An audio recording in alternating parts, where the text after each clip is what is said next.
आंध्र प्रदेश की सियासत में चमकने वाले चंद्रबाबू नायडू की दिल्ली में भी इन दिनों खूब चर्चा है। ये तब की तस्वीरें हैं जब एनडीए के घटक दलों की दिल्ली में बैठक थी। मोदी के सबसे करीब में चंद्रबाबू नायडू ही थे। मीटिंग से लेकर मोदी के शपथ तक दिल्ली में नायडू ही छाए रहे। लेकिन दिल्ली से आंध्र प्रदेश पहुंचते ही नायडू ने शपथ लेने से कुछ घंटे पहले ही कुछ ऐसा कर दिया है कि हर तरफ फिर से उनकी ही चर्चा है।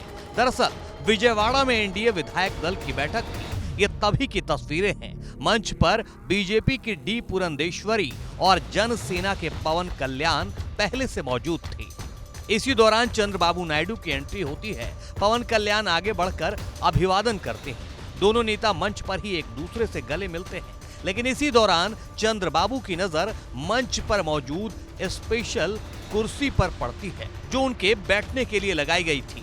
मंच पर उनके लिए रखी गई कुर्सी खास नजर आ रही थी जो पीले रंग के कपड़े से ढकी थी, जबकि पवन कल्याण और डी पुरंदेश्वरी जिस कुर्सी पर बैठे थे उन कुर्सी पर सफेद रंग का कपड़ा था।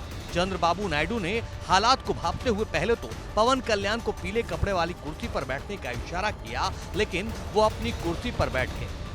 जिसके बाद चंद्रबाबू नायडू ने अपने पीछे मंच पर खड़े लोगों को इशारा किया और कुर्सी बदलने का संकेत दिया।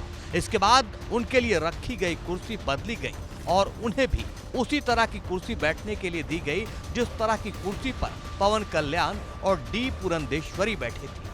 सियासत में ऐसा सादगी भरा अंदाज कम ही देखने को मिलता है कि अपने सहयोगियों के लिए भी वही मान और सम्मान रखा जाए जो खुद के लिए। क्योंकि सियासी लिहाज से बात करें तो आंध्र प्रदेश में हुए विधानसभा चुनाव में टीडीपी अकेले बहुमत हासिल कर चुकी है।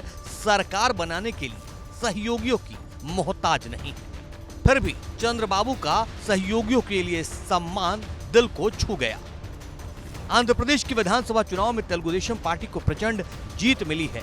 175 सीटों वाली विधानसभा में अकेले टीडीपी को 137 सीट मिली है, जबकि सहयोगी जीएनपी को 21 और बीजेपी को 8, जबकि जगन मोहन की पार्टी वाईएसआरसीपी को महज 11 सीटें मिली।